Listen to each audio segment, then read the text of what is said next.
Question number 15. When ethyl alcohol is treated with a carboxylic acid in presence of concentrated sulfuric acid, a compound having smell of pineapple is obtained. നമുക്കറിയാം ഇത് ester ഫോർമേഷൻ്റെ reaction ആണ് ചോദിച്ചിട്ടുള്ളത്. അപ്പോൾ നമുക്കറിയാം പൈനാപ്പിളിൻ്റെ സ്മെല്ലാണ് വരുന്നതെങ്കിൽ അത് ഏത് എസ്റ്റർ ആയിരിക്കും നമ്മൾ പഠിച്ചിട്ടുണ്ട്? ഈത്തൈൽ ബ്യൂട്ടനോവേറ്റ് എന്ന് പഠിച്ചിട്ടുണ്ട്. അതായത് CH3, CH2, CH2, COO, CH2, CH3. ഇതാണ് എസ്റ്റർ വരുന്നത്. ഇതിൻ്റെ പേരാണ് ഈത്തൈൽ ബ്യൂട്ടനോവേറ്റ്. ഇതാണ് പൈനാപ്പിളിൻ്റെ സ്മെല്ല് വരുന്ന എസ്റ്റർ.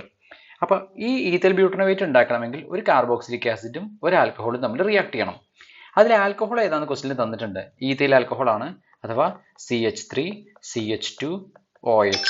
ഇതാണ് ആൽക്കഹോൾ വരുന്നത്, ഈത്തൈൽ ആൽക്കഹോൾ. ഇനി അതൊരു കാർബോക്സിലിക് ആസിഡ് ആണ് റിയാക്ട് ചെയ്യുന്നതെന്ന് പറഞ്ഞിട്ടുണ്ട്. അപ്പം നോക്കിക്കോ, ഏത് കാർബോക്സിലിക് ആസിഡ് ആയിട്ട് റിയാക്ട് ചെയ്താലാണ് ഈഥൈൽ ആൽക്കഹോളിന് ഈ എസ്റ്റർ ഉണ്ടാക്കാൻ പറ്റുക? അപ്പോൾ നോക്കൂ, ഈഥൈൽ ആൽക്കഹോളിൽ 2 കാർബൺ ആറ്റംസ് ആണുള്ളത്. പക്ഷേ എസ്റ്ററിൽ നോക്കിക്കൂ 6 കാർബൺ ആറ്റംസ് വരുന്നുണ്ട്. അതായത് തൊട്ടുപുറത്തെടുക്കേണ്ട കാർബോക്സിലിക് ആസിഡിൽ 4 കാർബൺ ആറ്റംസ് വേണം, അഥവാ CH3, CH2, CH2, COOH അഥവാ ബ്യൂട്ടനോയിക് ആസിഡ്. ഇത് ടെക്സ്റ്റിൽ ഡയറക്റ്റ് ആയിട്ട് കൊടുത്തിട്ടുള്ളതും കൂടിയാണ്. അപ്പോൾ അങ്ങനെയും പഠിക്കാവുന്നതാണ്, അല്ലെങ്കിൽ ചെയ്തും കണ്ടുപിടിക്കാവുന്നതാണ്. അപ്പോൾ ബ്യൂട്ടനോയിക് ആസിഡിനെ ഈഥൈൽ ആൽക്കഹോളായിട്ട് കമ്പൈൻ ചെയ്താലാണ് ഈഥൈൽ ബ്യൂട്ടനോവേറ്റ് എന്ന് പറയുന്ന എസ്റ്റർ കിട്ടുന്നത്. ഇനി ക്വസ്റ്റ്യൻ നോക്കാം. What is the general name of the product obtained എന്നാണ് ചോദിച്ചിട്ടുള്ളത്. ആ പ്രൊഡക്റ്റിന്റെ പേരാണ് ചോദിച്ചിട്ടുള്ളത്. അപ്പോൾ നമുക്കറിയാം ഈഥൈൽ ബ്യൂട്ടനോവേറ്റ്, നമ്മൾ ഓൾറെഡി കണ്ടുപിടിച്ച് കഴിഞ്ഞ കാര്യമാണ് ഇത്. Then write the chemical equation for the formation of this product. അതായത് അതിൻ്റെ ഇക്വേഷൻ എഴുതാനാണ് ചോദിച്ചിട്ടുള്ളത്. അതിപ്പോൾ നമ്മൾ ഓൾറെഡി എഴുതി കഴിഞ്ഞു. ബി ക്വസ്റ്റിൻ്റെ ആൻസർ ആണ് ആ മുകളിൽ എഴുതിയത്. മൂന്നാമത്തെ write the IUPAC name of the product. IUPAC name ആണ് ചോദിച്ചിട്ടുള്ളത്. അപ്പോൾ മാറിപ്പോരുത്, ആദ്യത്തെ ജനറൽ നെയിം ആയിരുന്നു.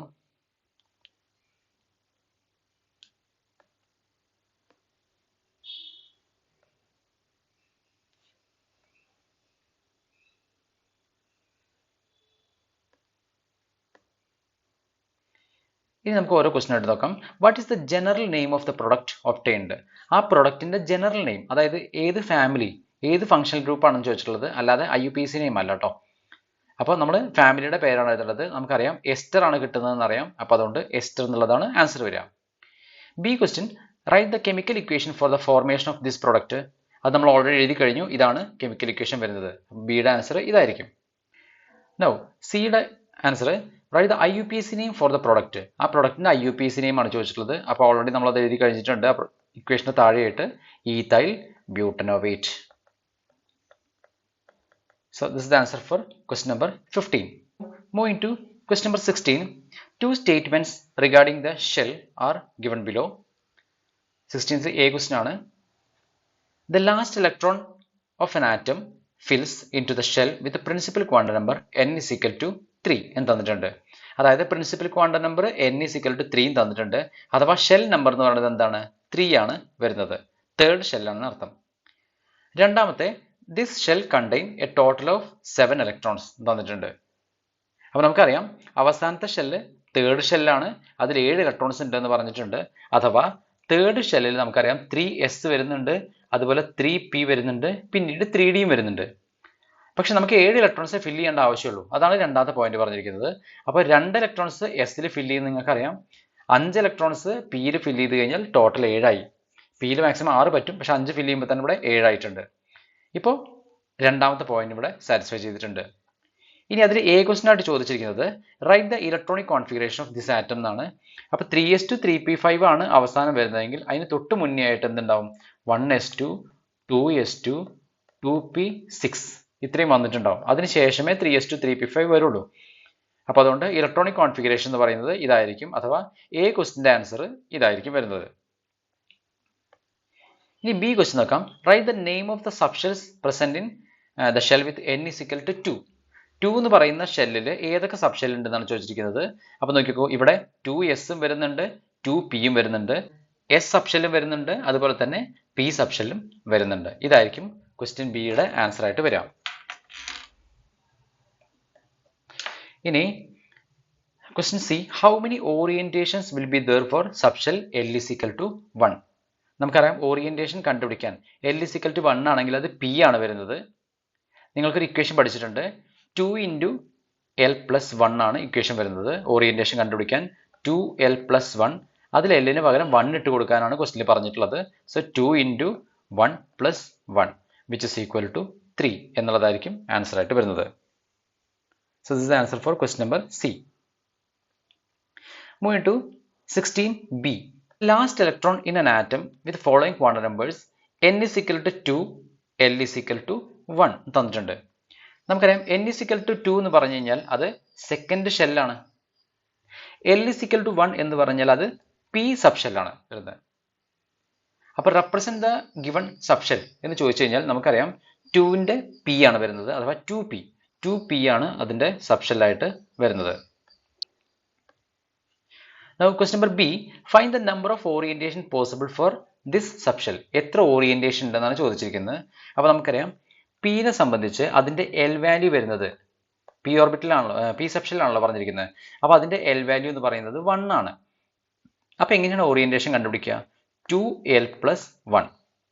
Lന് പകരം 1 ഇട്ട് കൊടുക്കുക. അപ്പോൾ 2 × 1 + 1 which is equal to 3 എന്ന് കിട്ടും. സോ 3 ആയിരിക്കും B ക്വസ്റ്റിന്റെ ആൻസർ ആയിട്ട് വരുന്നത്. ഇനി C question, what is the total number of orbitals in the shell with n is equal to 2? n 2 എന്ന് നേരിട്ട് തന്നിട്ടുണ്ട്, അതിന്റെ ടോട്ടൽ നമ്പർ ഓഫ് ഓർബിറ്റൽസ് ആണ് ചോദിച്ചിട്ടുള്ളത്. അപ്പോൾ നമുക്കറിയാം ടോട്ടൽ നമ്പർ ഓഫ് ഓർബിറ്റൽസ് കാണാൻ എന്താ ചെയ്യുക? n² ആണ് കണ്ടുപിടിക്കേണ്ടത്. which is equal to n-ന് പകരം 2 ആണ് കൊടുക്കേണ്ടതെന്ന് ക്വസ്റ്റിനിൽ പറഞ്ഞിട്ടുണ്ട്. 2² കണ്ടുപിടിക്കുക which is equal to 4 എന്നുള്ളതായിരിക്കും C ക്വസ്റ്റിന്റെ ആൻസർ ആയിട്ട് വരുന്നത്. Now moving to question number 17. PVC is a widely used polymer. Starting from ethine, how will you prepare PVC? എന്നാണ് ചോദിച്ചിരിക്കുന്നത്. അപ്പോൾ ഇവിടെ നമ്മൾ ചെയ്യേണ്ടത് എന്താ വെച്ചാൽ എന്താണ് ഈത്തൈൻ എന്ന് ആലോചിക്കുക. CH ട്രിപ്പിൾ ബോണ്ട് CH ആണ് ഈത്തൈൻ. ഞാൻ താഴെ കൊടുത്തിട്ടുണ്ട്. ഇതിൽ നിന്ന് നമ്മൾ എന്താക്കണം? PVC ഉണ്ടാക്കിയെടുക്കണം. എന്താ PVCയുടെ ഫോർമുല വരുന്നത്? CH2 single bond CH Cl n times വരുന്നുണ്ട്. ഇതാണ് PVC വരുന്നത്, പോളിവിനൈൽ ക്ലോറൈഡ്. അപ്പോൾ ഇതിന്റെ ആൻസർ കണ്ടുപിടിക്കുമ്പോൾ റിവേഴ്സ് ഓർഡറിൽ ചെയ്യുന്നതാണ് നല്ലത്. അതായത് നമ്മൾ PVC ആദ്യം എടുക്കുന്നു, CH2 single bond CH Cl n times, ഇതാണ് PVC വരുന്നത്. അപ്പോൾ ഇത് കിട്ടണമെങ്കിൽ ഇതൊരു പോളിമർ ആണെന്ന് അറിയാലോ. അപ്പോൾ ഇതിന് മോണോമേഴ്സ് എടുക്കണം, എന്നാലേ പോളിമേഴ്സ് ഉണ്ടാക്കാൻ പറ്റുള്ളൂ. എന്താണ് PVCയുടെ മോണോമർ? PVC പോളിവിനൈൽ ക്ലോറൈഡ് ആയതുകൊണ്ട് വിനൈൽ ക്ലോറൈഡ് ആണ് മോണോമർ ആയിട്ട് വരിക. ഇതാണ് വിനൈൽ ക്ലോറൈഡ്. ഇത് n ടൈംസ് എടുത്താലാണ് PVC കിട്ടുക. ഇത് നമ്മൾ ടെക്സ്റ്റിൽ പഠിക്കുന്ന പോളിമറൈസേഷൻ ആണ്. ഇനി നമുക്ക് ഈ വിനൈൽ ക്ലോറൈഡ് കിട്ടണമെങ്കിൽ ഞാൻ ഇവിടെ എഴുതാണ് NCH2 double bond CH Cl. അതിൽ n നമുക്ക് ഒഴിവാക്കാം. CH2 double bond CH Cl കിട്ടണമെങ്കിൽ നമ്മൾ എന്ത് ചെയ്യണം? ഇവിടെ ഈത്തൈൻ എടുത്തിട്ട് CH ട്രിപ്പിൾ ബോണ്ട് CH എന്ന് പറഞ്ഞാൽ ഈത്തൈൻ എടുത്തിട്ട് അതിലേക്ക് HCl റിയാക്ട് ചെയ്യണം. അഥവാ ഡിഫറൻസ് ആലോചിച്ച് നോക്കുക. നോക്കൂ, ഈത്തൈൻ എന്ന് പറയുന്ന കോമ്പൗണ്ടിൽ 2 കാർബണും 2 ഹൈഡ്രജനേ ഉള്ളൂ. പക്ഷെ പ്രൊഡക്റ്റിൽ 2 കാർബൺ ആറ്റവും 3 ഹൈഡ്രജനും ഉണ്ട്, പിന്നെ ഒരു ക്ലോറിനും എക്സ്ട്രാ ഉണ്ട്. അതായത് ഒരു ഹൈഡ്രജനും ഒരു ക്ലോറിനും ചേർത്താൽ മാത്രമേ ഈ പ്രൊഡക്റ്റ് കിട്ടുകയുള്ളൂ. അപ്പോൾ ഇങ്ങനെ 2 സ്റ്റെപ്പിലാണ് ഈ റിയാക്ഷൻ നടക്കുന്നത്. സോ ഇവിടെ ചോദിച്ചിരിക്കുന്നത് starting from ethane how will you prepare PVC എന്നുള്ളതാണ്. അപ്പോൾ A ക്വസ്റ്റിന്റെ ആൻസർ വരുന്നത് ഇതാണ്. ഇനി രണ്ടാമത് ചോദിച്ചിരിക്കുന്നത് write the name of reactions involved in each step of preparation. അതായത് 2 റിയാക്ഷൻ സ്റ്റെപ്പ് എഴുതിയിട്ടുണ്ടല്ലോ, ഓരോന്നിന്റെ പേരാണ് ചോദിച്ചിട്ടുള്ളത്. ആദ്യത്തെ നമുക്കറിയാം ട്രിപ്പിൾ ബോണ്ട് ഡബിൾ ബോണ്ട് ആവുന്നതാണ് ഫസ്റ്റ് റിയാക്ഷൻ. അപ്പോൾ അത് ഉറപ്പായിട്ടും അത് അഡീഷൻ റിയാക്ഷൻസിൽ വരുന്നതാണ്. സോ അഡീഷൻ റിയാക്ഷൻ ആണ് സ്റ്റെപ്പ് 1 വരുന്നത്. ഇനി സ്റ്റെപ്പ് 2 വന്നിരിക്കുന്നത് n ടൈംസ് കണ്ടു കഴിഞ്ഞാൽ ഉറപ്പിക്കാം അതെന്താണ്? പോളിമറൈസേഷൻ റിയാക്ഷൻ ആണ്. ഒന്നുകൂടി കൃത്യമായിട്ട് പറഞ്ഞു കഴിഞ്ഞാൽ അഡീഷൻ പോളിമറൈസേഷൻ എന്നും എഴുതാം. അപ്പോൾ അഡീഷൻ പോളിമറൈസേഷൻ ആണ് രണ്ടാമത്തെ സ്റ്റെപ്പ് വരുന്നത്.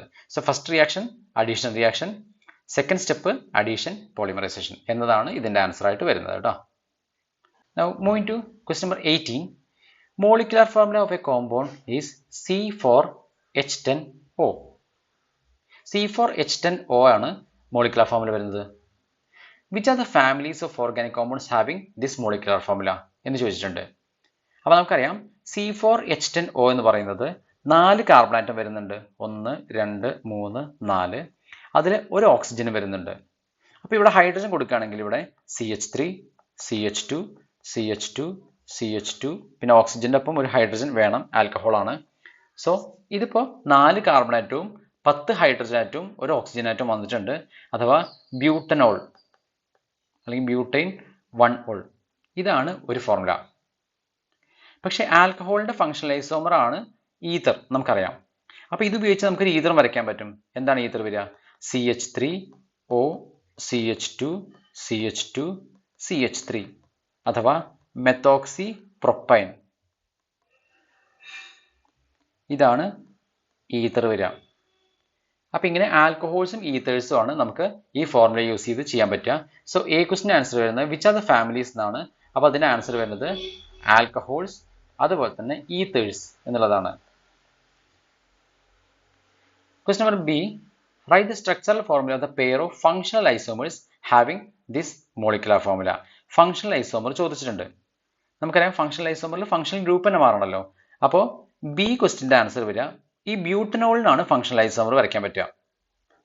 സോ ബ്യൂട്ടനോളിൻ്റെ ഫങ്ഷണൽ ഐസോമർ ഏത് വരും? CH3 CH2 CH2 CH2 OHനെ പിടിച്ച് ഈതറാക്കി മാറ്റുക.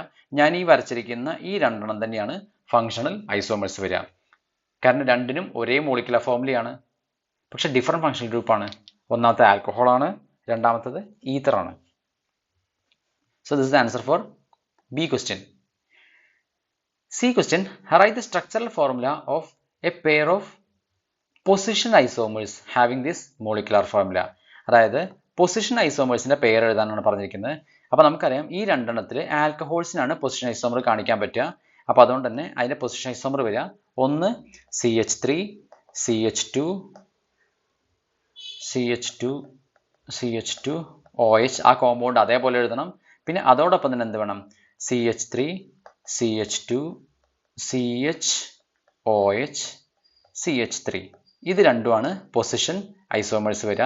ഒന്നാമത്തെ പേര് ബ്യൂട്ടൈൻ 1 ol വരും, രണ്ടാമത്തെ പേര് ബ്യൂട്ടൈൻ 2 ol വരും. ഇങ്ങനെ ബ്യൂട്ടൈൻ 1 ol ആണ് ഈ പൊസിഷൻ ഐസോമർ കാണിക്കുന്നത് കേട്ടോ. Write the structural formula of the pair of metamers having this molecular ഫോർമുലയാണ് ചോദിച്ചിരിക്കുന്നത്. മെറ്റാമേഴ്സും കാണിക്കുക എപ്പോഴും ഈതർ ആയിരിക്കും. അപ്പോൾ CH3O CH2 CH2 CH3 ആണ് ഒരു ഫോർമുല വരിക. അതുപോലെ തന്നെ CH3 CH2O CH2 CH3. ഒന്നാമത്തെ പേര് മെത്തോക്സി പ്രൊപ്പൈൻ, അടുത്തതിൻ്റെ പേര് എത്തോക്സി ഈതൈൻ. ഇവർ രണ്ടുപേരുമാണ് ഫങ്ഷണൽ ഐസോമേഴ്സ് വരിക. So this is the answer for question D. Now moving to 18th B question. അത് നോക്കൂ, C4H6 തന്നിട്ടുണ്ട്. ഇനി അതിൽ എ ക്വസ്റ്റ്യൻ ചോദിച്ചിരിക്കുന്നത് write the general formula of the family to which hydrocarbon belongs എന്നാണ് ചോദിച്ചിരിക്കുന്നത്. അപ്പോൾ നമുക്കറിയാം C4H6 എന്ന് പറഞ്ഞു കഴിഞ്ഞാൽ കാർബൺ ആറ്റം n ടൈംസ് ആണ് വരുന്നതെങ്കിൽ ഹൈഡ്രജൻ അതിൻ്റെ ഡബിൾ 2n അതിനേക്കാൾ 2 കുറവാണ് വരുന്നത്. എന്നാൽ C4 വന്നു കഴിഞ്ഞാൽ H 2 × 4 8 8 - 2 6 വരികയുള്ളൂ. അപ്പോൾ അതുകൊണ്ട് CnH2n - 2 എന്നുള്ള ഫോർമുലയാണ് ഇത് സാറ്റിസ്ഫൈ ചെയ്യിക്കുന്നത്.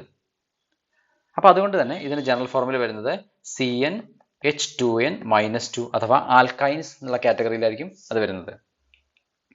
ഇതായിരിക്കും എ ക്വസ്റ്റിൻ്റെ ആൻസർ വരുന്നത്. ഇനി ബി ക്വസ്റ്റ്യൻ ചോദിച്ചിരിക്കുന്നത് write the possible structural formula of this hydrocarbon. ഇതിൻ്റെ സ്ട്രക്ചറൽ ഫോർമുല വരയ്ക്കാൻ പറഞ്ഞിട്ടുണ്ട്. എളുപ്പമാണ് വരയ്ക്കാൻ. സ്ട്രക്ചറൽ ഫോർമുല എന്ന് പറയുമ്പോൾ ആൽക്കൈൻ ആയതുകൊണ്ട് തന്നെ 4 കാർബൺ ആറ്റം കൊടുത്തേക്കുക, ഒപ്പം ഒരു ട്രിപ്പിൾ ബോണ്ട് കൊടുത്തേക്കുക. C4 വന്നതുകൊണ്ട് 4 കാർബൺ ആറ്റം കൊടുത്തു, ട്രിപ്പിൾ ബോണ്ടും കൊടുത്തു കഴിഞ്ഞു. ഇനി ഹൈഡ്രജൻ ഫില്ല് ചെയ്ത് കഴിഞ്ഞാൽ ഇവിടെ ഒരു ഹൈഡ്രജൻ വരും. ബാക്കിയുള്ളതൊക്കെ സിംഗിൾ ബോണ്ടാക്കാൻ മറക്കരുത്. രണ്ടാമത്തേതിൽ ഹൈഡ്രജൻ ഉണ്ടായിരിക്കില്ല. മൂന്നാമത്തേൽ CH2 വരും, നാലാമത്തേൽ CH3 വരും. ഇതായിരിക്കും പോസിബിൾ ആയിട്ടുള്ള ഒരു സ്ട്രക്ചറൽ ഫോർമുല എന്ന് പറയുന്നത്. CH3 single bond, C triple bond, C single bond, CH3. ഇങ്ങനെ ട്രിപ്പിൾ ബോണ്ട് രണ്ടാമത്തെ ആയിട്ട് കൊടുക്കാനും പറ്റും. ഇത് രണ്ടും പോസിബിൾ ആണ്. ഇത് രണ്ടും പോസിബിൾ സ്ട്രക്ചറൽ ഫോർമുലയാണ് കേട്ടോ. അപ്പോൾ ഇതിൽ സ്ട്രക്ചറൽ ഫോർമുല എന്നാണ് കൊടുത്തിട്ടുള്ളത്. അപ്പോൾ വരയ്ക്കാവുന്നതിൻ്റെ മാക്സിമം വരയ്ക്കണം. So this is the answer for B question. ഇനി സി ക്വസ്റ്റ്യൻ എന്ന് പറയുന്നത് identify the type of isomerism exhibited by this compounds. ഏത് ഐസോമേഴ്സ് ആണ് കാണിക്കുന്നതെന്ന് നമുക്കറിയാം. ഈ ബി നോക്കി വെക്കുക, അതിൽ ട്രിപ്പിൾ ബോണ്ട് ഫസ്റ്റ് വന്നിരുന്നു, അതിൻ്റെ പേരാണ് ബ്യൂട്ട് 1YNE. രണ്ടാമത്തെ കോമ്പൗണ്ടിൻ്റെ പേരാണ് ബ്യൂട്ട് 2YNE, കാരണം രണ്ടാമത്തെ ബോണ്ടാണ് ട്രിപ്പിൾ ബോണ്ട് വരുന്നത്. അങ്ങനെ ട്രിപ്പിൾ ബോണ്ടിന്റെ പൊസിഷൻ മാറിയതുകൊണ്ട് തന്നെ ഈ ഐസോമറിസത്തിന്റെ പേരാണ് പൊസിഷൻ ഐസോമറിസം. സോ സി ക്വസ്റ്റിന്റെ ആൻസർ പൊസിഷൻ ഐസോമറിസം. ഇനി D question, 4 hydrogen atoms are added to a molecule of this compound, write the structural formula of a pair of chain isomers of this product ചോദിച്ചിട്ടുണ്ട്. അപ്പോൾ നമുക്കറിയാം 4 hydrogen atom add ചെയ്ത് കഴിഞ്ഞാൽ നമുക്കിപ്പോൾ already compound കിട്ടിക്കഴിഞ്ഞു. അപ്പോൾ അതുകൊണ്ട് തന്നെ ഡിയുടെ ആൻസർ ആയിട്ട് വരിക നമുക്ക് CH triple bond C single bond CH2 CH3 എടുക്കാം. അതിലേക്ക് 4 ഹൈഡ്രജൻ ആറ്റംസ് ആഡ് ചെയ്യുക, അല്ലെങ്കിൽ 2 H2. അപ്പോൾ 4 ഹൈഡ്രജനായി ആഡ് ചെയ്ത് കഴിഞ്ഞാൽ നമുക്കറിയാം ട്രിപ്പിൾ ബോണ്ട് ആദ്യം ഡബിൾ ബോണ്ടായിട്ട് മാറും, പിന്നീട് അത് സിംഗിൾ ബോണ്ടായിട്ട് മാറും. അതായത് CH single bond C single bond CH2 CH3. Hydrogen balance ചെയ്ത് കൊടുക്കുമ്പോൾ ഇവിടെ CH3 ആവും, ഇവിടെ CH2 ആയിട്ട് മാറും. ഇതായിരിക്കും പ്രൊഡക്റ്റ് വരിക, അഥവാ ബ്യൂട്ടൈൻ എന്നുള്ളതാണ് ഇവിടെ പ്രൊഡക്റ്റ് വരുന്നത്. ഇതാണ് 4 ഹൈഡ്രജൻ ആറ്റം ആഡ് ചെയ്താൽ കിട്ടുന്നത്. പക്ഷേ അതിൻ്റെ ചെയിൻ ഐസോമറും കൂടി വരയ്ക്കാൻ പറഞ്ഞിട്ടുണ്ട്. അപ്പോൾ ബ്യൂട്ടൈൻ മാത്രം വരച്ചാൽ പോരാ, അതിൻ്റെ ചെയിൻ ഐസോമർ വരയ്ക്കണം. നമുക്കറിയാം എങ്ങനെ ചെയിൻ ഐസോമർ വരയ്ക്കുക. ഇവിടെ 4 കാർബണാറ്റാണ് ബ്യൂട്ടൈനിൽ മെയിൻ ചെയിനിൽ വരുന്നത്.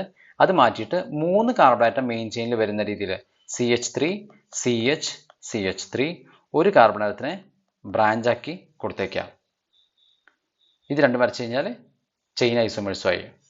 സോ ഡി ക്വസ്റ്റിൻ്റെ ആൻസർ ആയിട്ട് വരുന്നത് ഈ 2 സ്ട്രക്ചറൽ ഫോർമുലാസ് ആയിരിക്കും കേട്ടോ.